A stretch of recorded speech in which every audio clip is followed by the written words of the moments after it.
I would like to say good evening to Tom Friedman and good evening to Dromey, sitting next to me. Thank you very much both for joining me in this beautiful event. And for me, it's a very exciting moment to have the opportunity to interview Tom Friedman.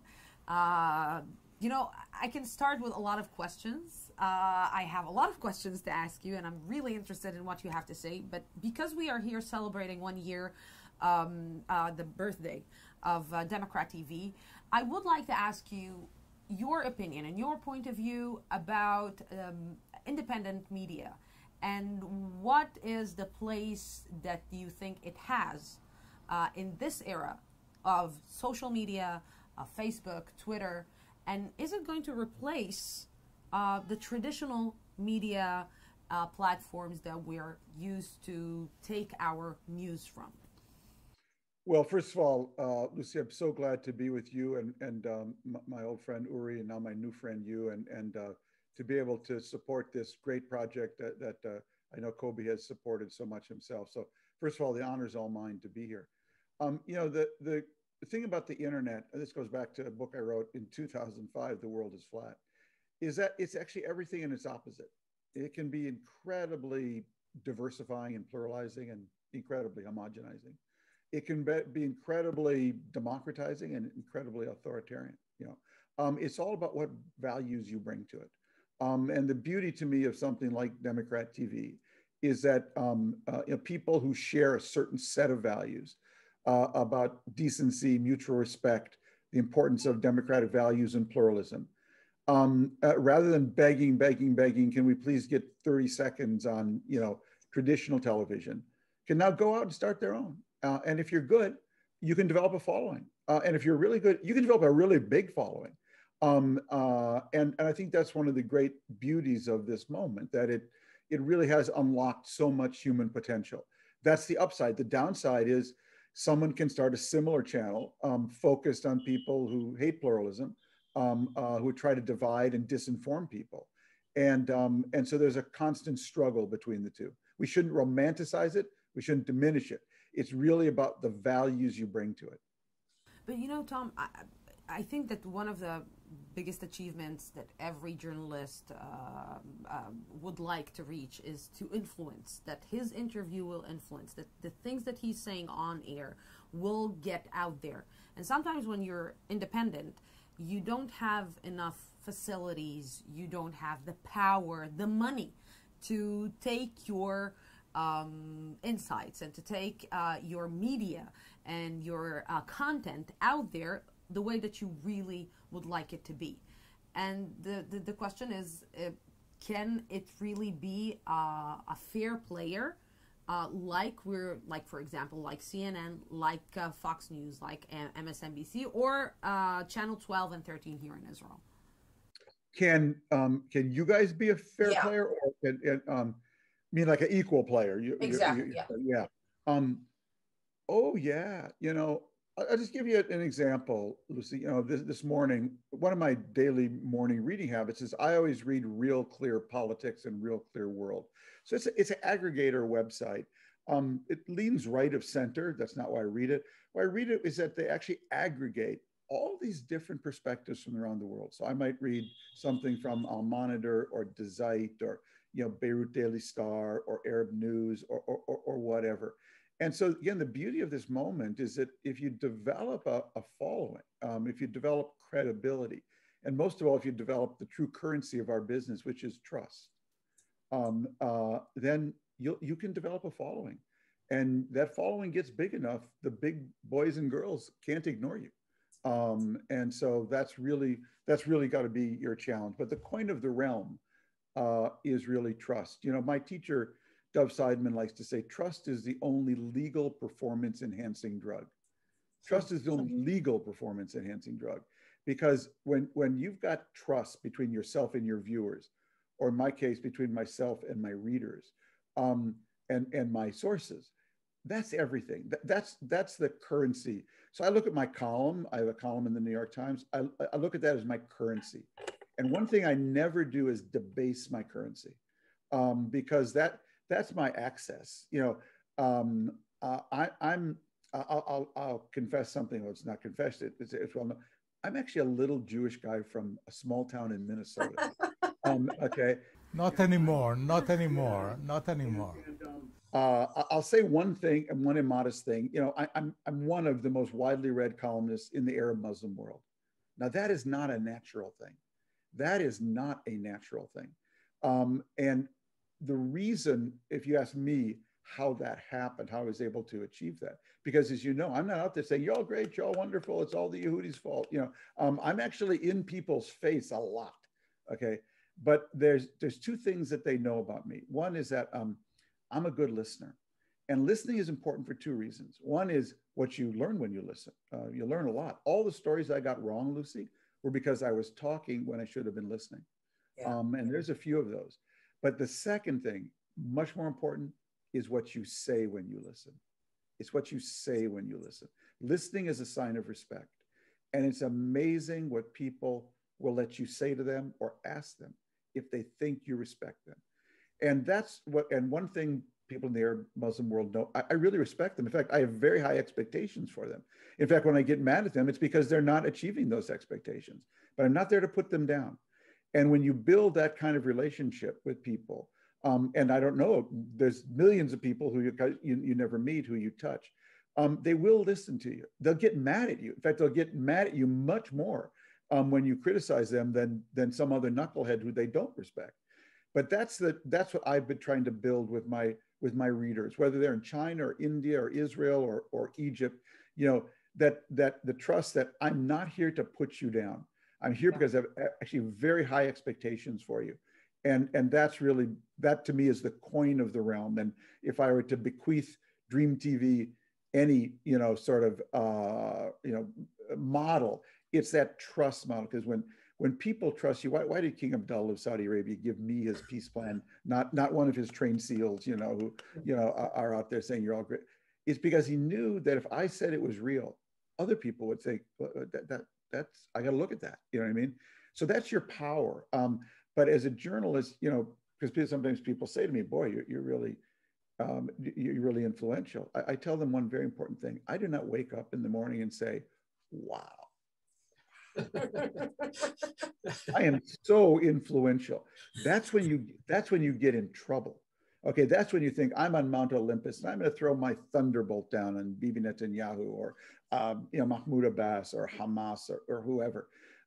My disposition the morning after every column is to reread that column and say, did I get it right? God, I wish I'd used a different word. Okay. I am so humbled still to this day by being able to write for the New York Times. I've been in the New York Times for 40 years. I just celebrated my 40th anniversary. I'm still afraid of the newspaper. Okay. I revere the newspaper because to me, the most frightening thing in the world would be getting something wrong in the New York Times. Okay. And that's a really important thing. So, you know, my motto as a journalist has always been, if you don't go, you don't know. If you don't go, you don't know. And so I anchor all my opinions in real reporting, and I always anchor them there.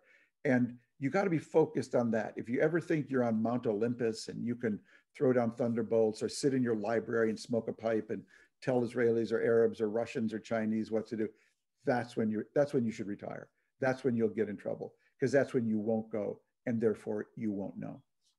I think one important thing we took from the last sentences you said is that good journalism should be about reporting, not just thinking or theorizing or opinionating.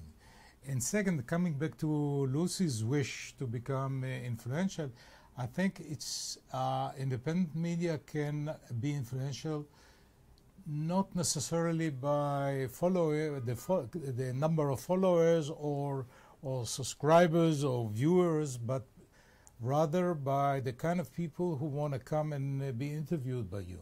Yeah. And you just told me that the politicians, especially now, I think with the new government, will start looking at DemocraTV as a channel to maybe get more time to express their views and ideas and maybe reach influential people. So I think the way to look at how you get influential and make an impact is by, as Tom said, creating the trust with your viewers. If people think that, just to pick up 1 sec, Lucy, on what we're saying, if politicians are very calculating, and if they think, if I talk to Lucy and people trust Lucy, there's so much more value in that for me than going to, IBA station X, and getting mass volume, because you can get mass, but if people don't trust it, then what good is it, And so building your credibility that way, that you go deep, you're serious, that DemocraTV is a place for serious discussion, where you can go deep and you start to build that reputation.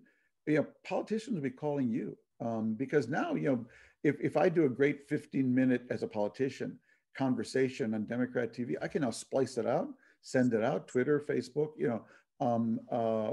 wherever. And so that's why I would focus not so much on your numbers, but on the quality of what you do and building that reputation.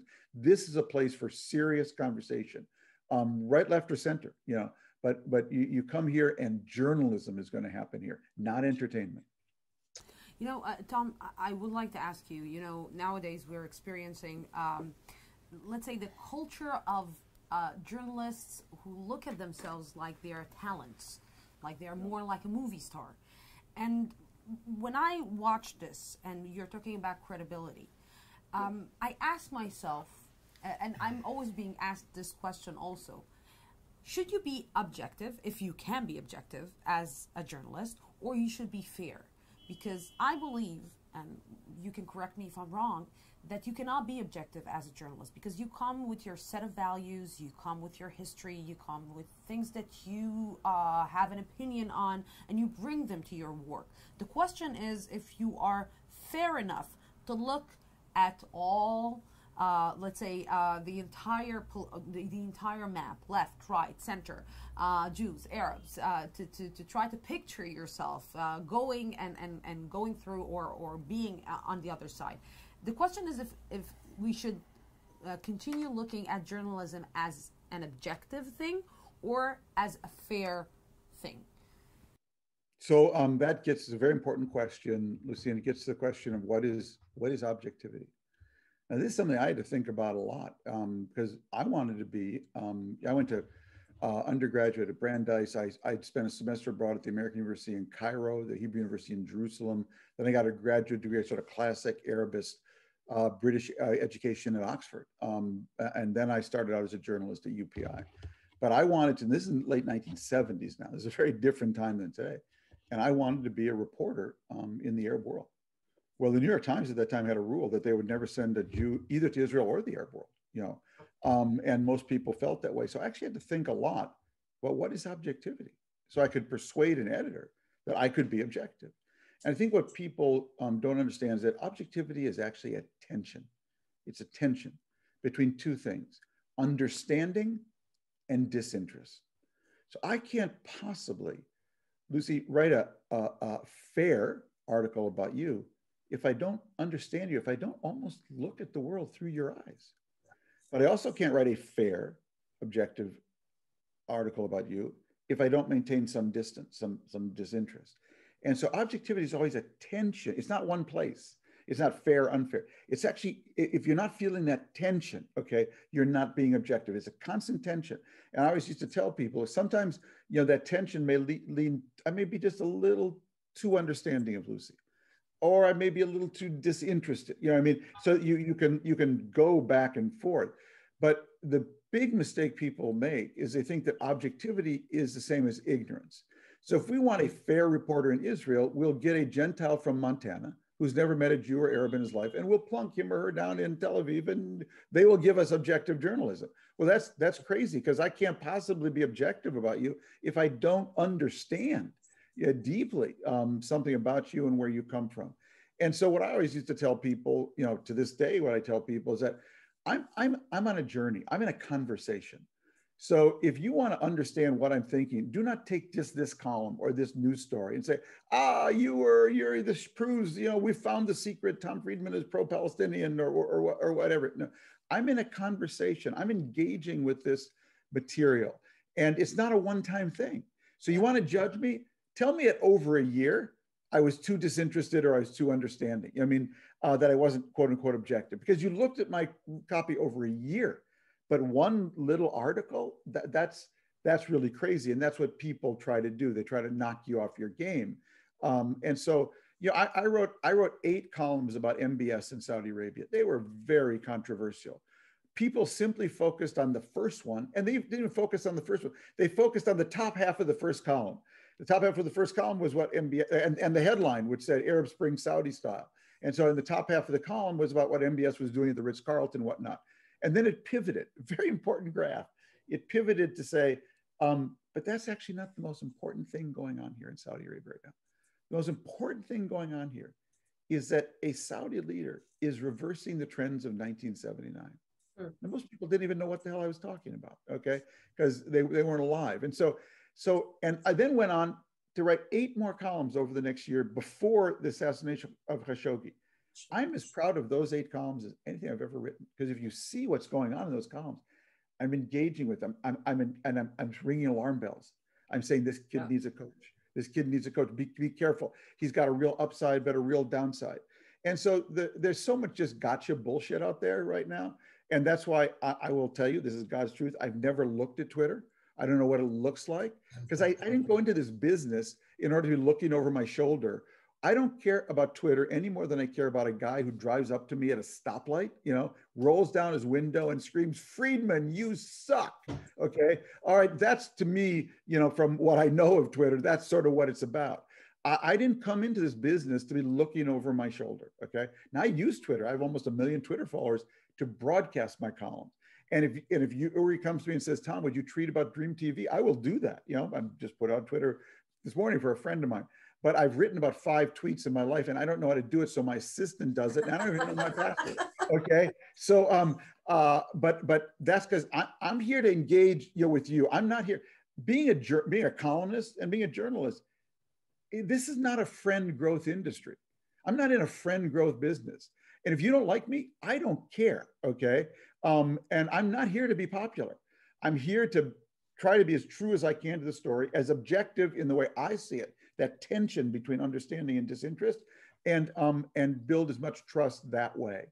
And what I fear for the new generation of journalists coming up, they just live on Twitter, and that's really scary. That's a sign of the apocalypse. Tom, Trump is gone, Bibi is gone for the time being, and it seems like media or press in both countries are not as threatened as before, are they? Well, we've discovered a few things just in the past few days, Uri, about what Trump was doing in terms of trying to basically not wiretap, but get into the email conversations of American journalists who were covering him to trace leaks, and even his own legal advisor. So, look, in terms of America, I can't speak for Israel, but I believe America today is resting on a false bottom. It feels very calm here. We have a soothing new president, Biden. He's a normal person, a decent person, trying to do the right thing. But the other party, the Republican Party, is in the grip of a cult. It's in the grip of a big lie that the last election was a fraud. And that would be bad enough. But it's actually now pursuing that big lie, trying to get voting rights legislation in place that would actually curb the ability of Black voters, minority voters, and pro-Democrat voters in general to vote in the coming midterm election in 2022 and 2024. Now, one of the things I want to ask Republicans today, I just have one question. What the hell do you think is going to happen if you win? What if these laws are invoked? What if, in fact, we have an election and Democrats win, and you use these subterfuges that you've enacted into law to steal the election from them. What do you think is going to happen? I'll tell you what's going to happen. We're going to have a civil war. People will go into the streets. The Democrats aren't going to sit there and say, oh, you guys changed the law, and so we got our guys elected, but you were able to nullify that. No problem. No, it's the law. No. People will go into the streets. We have never been closer to civil war in America than we are right now. And it all looks so calm. It all looks so calm because Joe Biden is there and Nancy Pelosi is there. And you think, how cold beside there? Bibi's gone. No. The termites are eating the foundation as we speak. And I have never been more fearful for my country than I am today. Can you get rid of these termites? Well, I think the only way to do it, the Democrats are themselves trying to pass national voting rights laws that will nullify what the Republicans are doing, but they can tie them up in court. And I think there's only one thing to do. The only thing you can do is, I love that Robert De Niro line in the movie Taxi Driver, where he's standing in front of the mirror and says, "You talking to me? You talking to me?" Okay.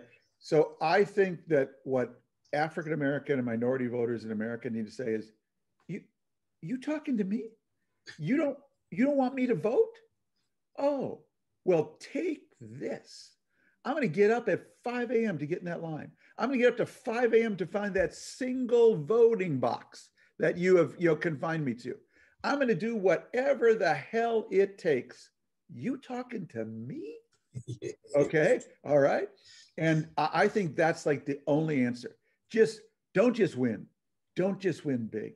Win huge. Win so big that all these shenanigans will just be overwhelmed. Because that would truly be a critical moment here. And that's the moment we need. We have a party, we have a second party that basically is trying to govern the country based on a 19th century profile of America, a white dominated America. We will only be healthy when we have a conservative party that wants to be embraced by and design policies for 21st century America, a diverse America. I have no problem with conservative ideas. I have a lot of conservative twitches myself, okay? But that's not what these guys are selling. There isn't a single new idea that's come out of them. It's all about basically voting rights shenanigans. And so Israel's in a little different situation, but Bibi Netanyahu and Trump have one essential political strategy in common. It's the desire to basically win by dividing people as much and as deeply as you can, and just try to win by 50.00001% of the vote. Not try to win by 60, 70, and build a kind of true national unity coalition. It's to win by dividing. And there's one thing that I'm critical of the center and the left on in Israel. And said, Bibi said, you're leftist.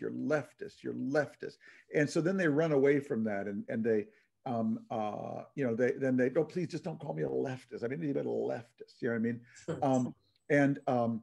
And they've got, I'm a big believer to name something is to own it. If you can name an issue, you can own the issue. So Bibi's named his opposition as left, okay? And they need to rename themselves as national, the National Unity Coalition, the Israel Future Coalition. Left, right is meaningless right now. And don't get into, you got to rise above it. We are the national coalition. We are the people who want to build to Israel together, and make that the fight, because he's trying to marginalize you, and he's very good at that. That's his great claim to fame. One of the things he excelled in is you're talking about calling names, is making the media much like Trump did, the enemy of the people, colluding with the deep state to undermine him. Do you think this kind of labeling or naming names sticks to the media, or will it go away? It can stick. You have to fight it at every turn, and you have to fight it in two ways. You have to fight it rhetorically, and find ways to reframe the story. But you have to, you have to fight it substantively. You can't do things that fall into that make it easy for him, that give him ammunition to do this. Look, we've sort of two big issues that start with D in America right now: defund the police and decertify the election. That's sort of, and to me, the next president's the one who's got to go be against both of those. Okay, again, it's about building trust with people. And defund the police has been a disastrous. It would be as if Bennett's party said, we're the far left party. I mean? No, we're not just left, we're the far, defund the police, has been just a toxic, it's been a bad idea. And it's been an even worse label, So the important thing is to name yourself. And to me, it's that we are the national, I did this around green. I wrote a book back in 2008, Hot, Flat, and Crowded. And part of the book was designed to rename green, because the people who named green actually the people who hated it back then. And they named it sissy, girly man, unpatriotic, anti-capitalistic, vaguely French. Mr. Gore, you're looking a little French, And what I set out to do is rename green geopolitical, geostrategic, capitalistic, patriotic. Green is the new red, white, and blue. That was my motto. You know what I mean? And to me, that's what the center needs to do. That we are the blue and white party. That's why I did like blue and white. You know what I mean? And as a label. I would like to put an emphasis on what you said concerning the media, and I would like to ask you, can't we also blame the media for reaching to that point? Because we can blame Donald Trump and we can blame Benjamin Netanyahu and the way that they handled the media in the last few years, but the media has a huge chunk on taking the blame on things that happen here. Because when I'm looking at the media in the United States, for example, and I'm watching CNN or Fox News, I'm watching the anchors and the journalists on CNN, and I'm saying to myself, okay, I would like to see a variety of opinions among the anchors and journalists in CNN. I cannot find it. And I would like to find the variety on Fox News. I cannot find it either. So I have to see Fox News and CNN in order to maybe get the entire picture of what is happening in the United States. And my question is, maybe we also need to take the blame on what is happening here. And maybe we've been also a little bit patronizing the other side by not giving it the proper stage that it should take, and say, okay, this is the entire picture, and it's not only my point of view or my position from the way that I'm seeing and watching things. Well, it's a very important question, because I have a problem like now going on some of these shows, because you go on and the host, person who did your job, sometimes starts with a 15-minute monologue attacking Donald Trump. And then the throw to you is, so Tom, just how bad do you think Donald Trump is? Well, I mean, excuse me, but like I would just like to say whatever I think, and if I want to agree with Trump, I'll agree with him. I think safe to say, probably the biggest supporter of the UAE, Bahrain, Sudan, Morocco, a peace deal with Israel.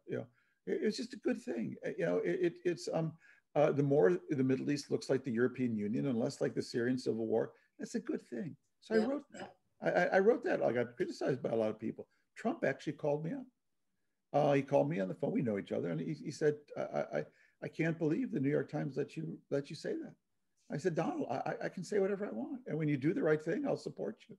And by the way, that builds huge trust, with the other side. Then they can't dismiss you so easily,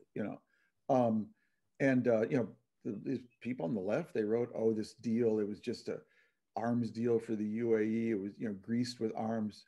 Oh, really? Oh, no.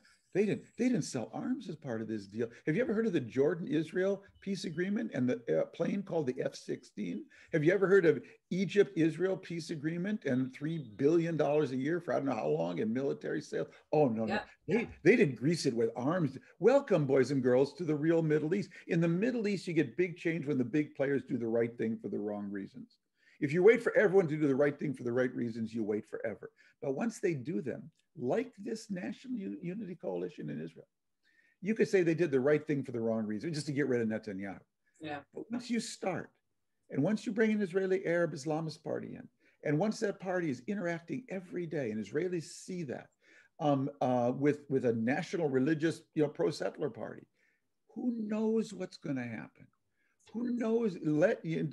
Things can just start to evolve, And, you just never know. You hire an Israeli Arab TV broadcaster and one day, you're listening to her and suddenly you're thinking, wow, this lady makes sense. I got to really rethink, where I'm going here. And so everyone wants everyone to do the right thing for the right reason. I wish it always happened that way, but, it doesn't always happen that way. And so the media, look, everybody's chasing clicks. And so I don't want to name names, but they're just people who, to me, have completely lost their minds, in terms of the things they express as hosts. And I try to, because I like to use certain medium to get my message across. I don't mean use them in a negative sense, because I get asked to be on all these shows, but I try to, I can reach a different audience. That's very important to me, especially during the pandemic.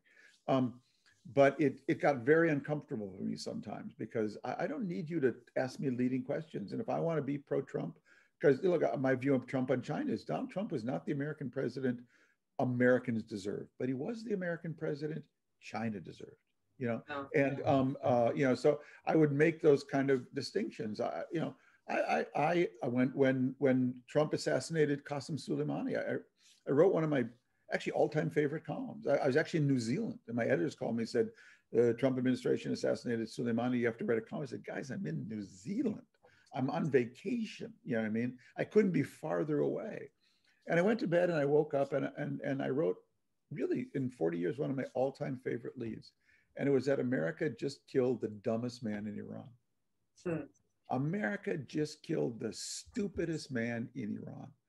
Because when you look at the talent of the Iranian people, the resources this country had, and this regime idolized Qasem Soleimani, whose whole business model was to hire Arab Shiites to kill Arab Sunnis and create failed states all over Iran. That's your business model? This country, this great civilization, that's your business model? You're the dumbest moron in Iran. And so many Iranians around the world wrote me and said, oh my God, thank you. I mean, and so like, for a columnist, for a broadcaster, a commentator, death is when people see your name or see your face. They say, oh, that's Lucy. I know what she's going to say. That's Friedman. I know what he's going to say.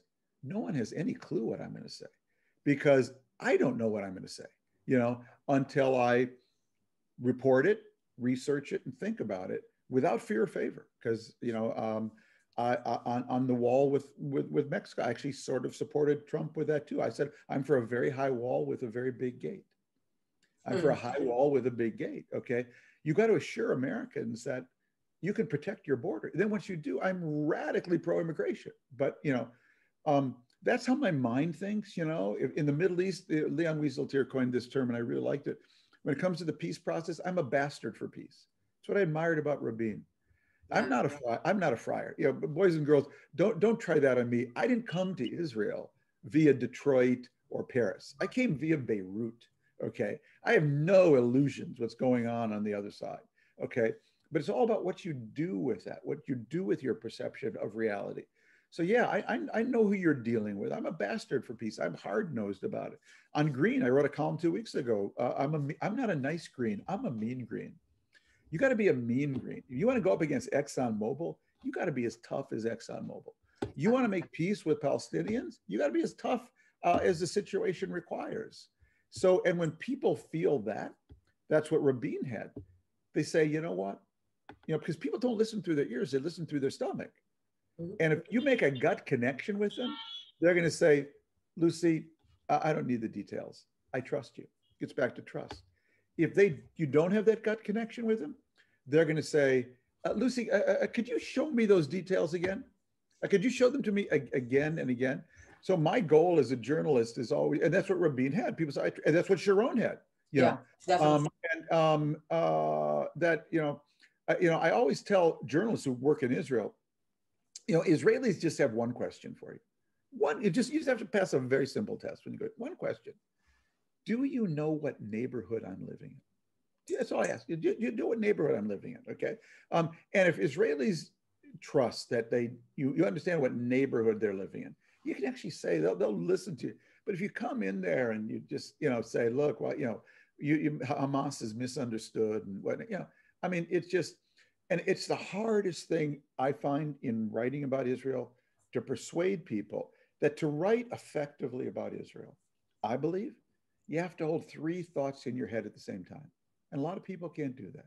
One thought is Israel's an amazing place. When you look at what Israel has built in a century, the ingathering of refugees, science, medicine, language, art, literature, it's amazing. Israel's an amazing place, number one. Number two, Israel does bad shit sometimes. Israel does bad shit in the West Bank every day. And you can read about people getting killed and, sorry, it was an accident. Israel does bad shit. They steal people's land in the West Bank. Israel does bad shit. And third, Israel lives in a crazy neighborhood. Okay? Just look at the Syrian civil war. Now, I have no problem holding all three of those thoughts in my head at the same time. And then, sometimes you emphasize one, sometimes you emphasize another. Unfortunately, most people can't. So either they say, Israel's amazing, it's amazing, it's amazing, it's amazing. Or Israel does bad, is bad. They live in a crazy neighborhood, leave them alone. No, you actually have to hold all three thoughts together at the same time. And that's part of, that's just what I learned. I can't tell you I knew that when I started 40 years ago, but that's how I think. And again, I get written about a lot. I just want to tell everybody who's listening to this, who's going to write about me, I'm not listening. I don't care. Okay. It's not that I don't care about criticism. I do, but I know who are people who really want to criticize because they want you to be better. And I know who people who just want to take something I just said out of context and then use it against me. So, and by the way, I have a wife who is my biggest critic. Okay. And you don't want to mess with your wife. welcome to the club. Exactly. So it's not like I'm out there in with my earmuffs on and not listening. I know what's going on. Okay.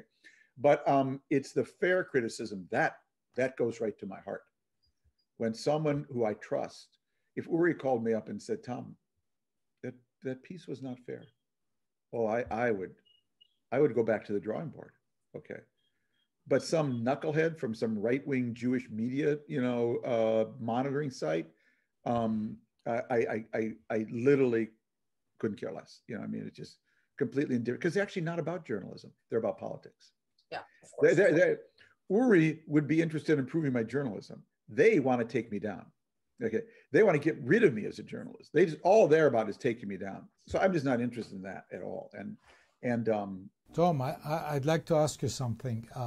Recently, with the recent round of violence in Gaza, you probably know us better than most people, and you know where we live, and you know that if you live in a bad neighborhood and you insist on not moving out like some people would do, you need to kick butt once in a while. Question is, how you do it. There was a lot of criticism in the media recently about it, which is natural because Hamas, like Hezbollah, makes a point of shielding itself inside the urban areas. But it seems that recently there was a blend of Black Lives Matter, all kind of sinister things, all other strange things which were not there before. Do you agree with that? There's no question, Uri, that happened. That there's a young generation who sees Israel as increasingly in apartheid terms, and therefore sees it not as two competing nationalisms, but as a racial justice issue. And you know, so when I write about it, you saw what I wrote in the last month, you know, about the whole Hamas thing, you know, I tend to try to write at a level of how do we get out of this? You know, I mean, not relitigate the Israeli-Palestinian conflict, you know, every time there is a clash between the two. But I actually had a column which I ended up not publishing, not because I didn't want to, but because I ended up superseding it with something I had to say more urgently. But it was a column to try to, it began by asking the question you've asked already. Hamas is a terrible organization, took power by coup. It threw Palestinian, you know, a Fatah guy off the roof of a building. It violently discriminates against LGBTQ people. How can Israel be losing a PR war to them? I mean, you got to work at that. That's like you know, that's not easy. And to me, there are several answers. And the first is Bibi and Trump were pigs. And they're pigs in this sense. They're piggish in this sense. One of my favorite movies, again, I use it on the movie line, is There Will Be Blood. It's about an oil man who basically starts from nothing and takes over, you know, all these oil leases. And the climactic scene is the oil man, Daniel Plainview, is talking to Eli Sunday, who owns the land next to him. And he's a preacher, and he comes to Daniel Plainview and says, I want to sell you my land so you can drill out the oil. And Daniel Plainview says, Eli, my boy, I took your oil a long time ago. It's like I have a milkshake and you have a milkshake. And I have a very long straw and I drink your whole milkshake. I drank it all. I drank your milkshake. And I have a simple rule in life. Never drink the other guy's whole milkshake. Leave him something. Never drink the other guy's whole milkshake. And in the last 4 years, Trump and Bibi, they drank the Palestinians' whole milkshake. You know, Palestinians, we all know that if you've watched Fauda, but we all know from real life, every day Israelis' lives are saved because the Fatah security is a partner with the Shabak, Shin Bet, in securing the West Bank. It's a fact. Show me one time, show me one example where Benjamin Netanyahu went out and said, you know what, Mahmoud Abbas has really helped us and cooperated with us on security. He has never done that once. In fact, every time he gets a chance, he diminishes them. He accuses them of incitement. He drinks the whole milkshake. I get your security, and then I trash you in public. Okay, and he comes to America, and this is where people don't realize. I realized because I wrote about it. When he spoke to a joint session of Congress, in the face of being invited by Republicans against the wishes of a democratically elected president, our first Black president. Oh, baby, he broke something. He broke some real China with Democrats and liberals, and I'm one of them. That is unforgivable to me. Can you ever imagine an American president doing the same there? He drank the whole milkshake. And so what happened, Uri, in this thing, in the Hamas fight, is the built-up resentment of that was all there. It was like dry tinder, and this just sparked it, and it just set up a blaze. And that blaze consumed everything. Wait a minute, this is Hamas. Wait a minute, Hamas fired the rockets first. You could say all of those things. But there was such resentment. You drank my whole milkshake. Okay, you moved the embassy to Jerusalem. When they moved the embassy from Tel Aviv to Jerusalem, I actually got a call from someone on the NSC staff. And they said, Tom, we moved the embassy from Tel Aviv to Jerusalem. I said, well, really, what did you get for it? What did you get for it? No, don't tell me you gave it away for free. You gave it away for free. You let Bibi Netanyahu drink your whole milkshake for free? Are you? No, don't tell me that. So that's the problem there. And that built up such resentment, Uri, that no one wanted to hear this about Hamas. Can I tell you something? Sorry for interrupting, but when Sharon announced about the disengagement from Gaza and talking about destroying the settlements that will live there. Yeah. So I wrote a piece, sorry for the immodesty, okay, but I wrote a piece in the International Herald Tribune at the time saying, why destroy it? Give it to the Palestinians and have a ceremony in Sharm el-Sheikh with King Hussein and Hosni Mubarak presiding, and bring a big key, symbolic key, and give it to the next generation. You know what I'm talking about. And of course, people ridicule me for being naive and all kind of. Yeah, no, it's but to your point, and Lucy raised this as well. The left also has a problem because, and I have a problem with them too, because, excuse me, it's like they walked into the middle of a bar fight, and the big guy was beating up on the little guy, so the little guy must be innocent, the big guy must be bad, with no knowledge of how many peace agreements did with Olmert, with Clinton, with Obama, with Barack. How many peace agreements did the Palestinian leadership really reject or not respond to or never seek to nurture? This bar fight didn't just start yesterday. And speaking of progressives, well, I, as you know, was a big fan of Salam Fayyad. I thought he was a true builder. He tried to build institutions, the rule of law, build really Palestinian institutions so they could show themselves in the world. We can run a state. And he was pushed out by who? By the Yehudis? No. He was pushed out by Mahmoud Abbas. And one reason he was pushed out was because I had coined the term Fayyadism as a whole new way of thinking about it. Not the old Thawra Hatta Nasser, No, we're going to build institutions, okay? And in other words, the most progressive Palestinian leader was pushed out and is now sitting in Princeton by the Palestinian leadership. Where were all you progressives when the most progressive Palestinian leader was being pushed out? Where were you? So that's why I just have a lot of, there's just so many people who wandered into the middle of this bar fight with their own prejudices and own ideologies and whatnot, and then used it as a way to work them out. Well, work out your childhood problems somewhere else, not on this issue. Tom, I would like to end with asking you about the status quo that was very known with Israel's status concerning America and concerning the bipartisan, let's say, status concerning Israel. Let's phrase it that way.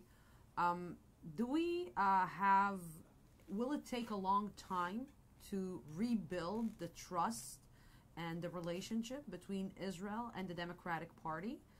Was it that bad? And what is the future holds in this relation concerning this relationship between Israel and the United States?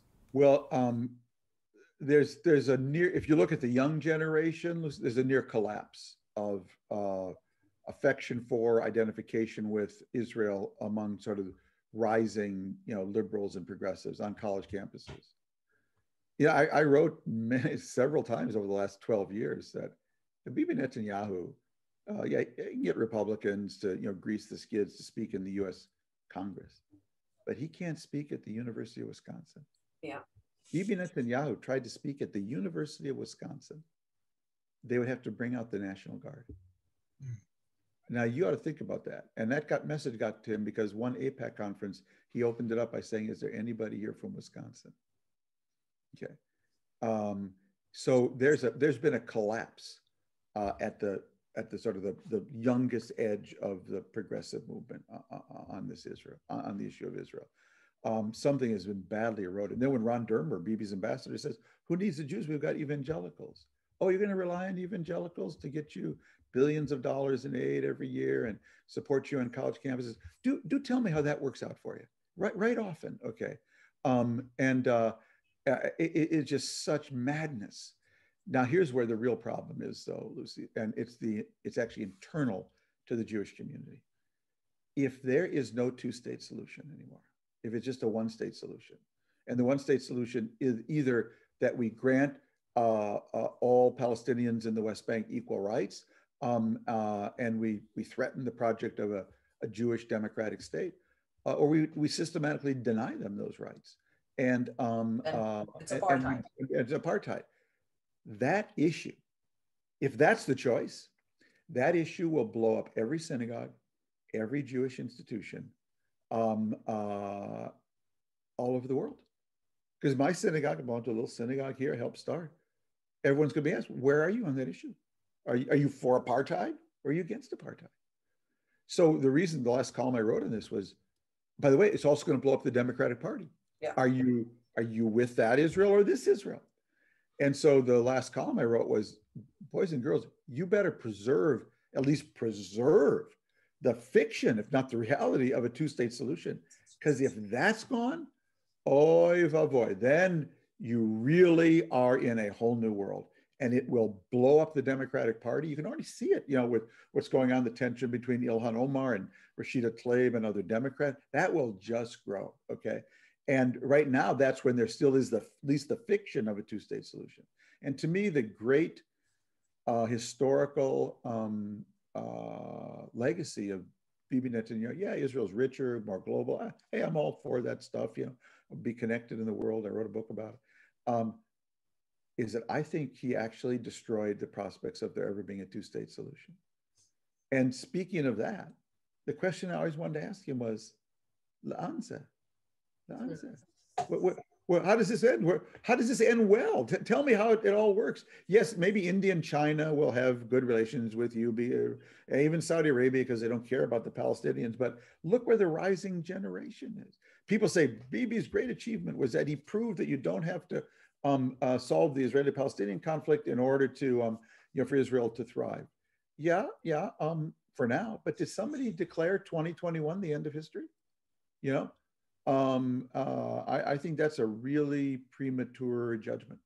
And both can exist at the same time, by the way. You can have a terrible civil war and Israel having thriving trade with Saudi Arabia, India, and China. It's not an either or, you can actually end up with both. And why? Why did you need to do that? Because you tried to drink the other guy's whole milkshake.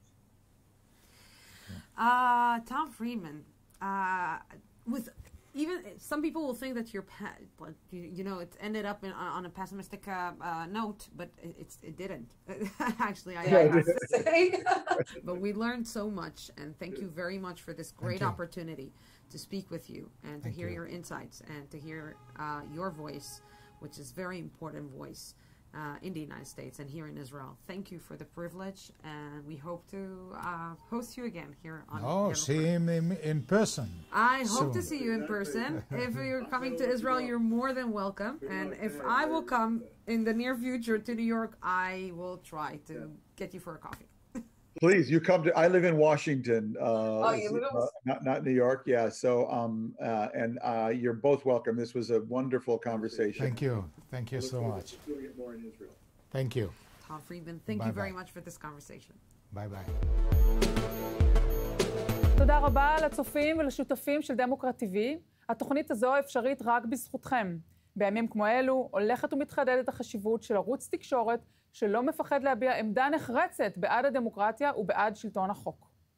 המהדורה המרכזית של DemocraTV בימים ראשון עד חמישי בשעה 6. נתראה ביום ראשון, סוף שבוע נעים.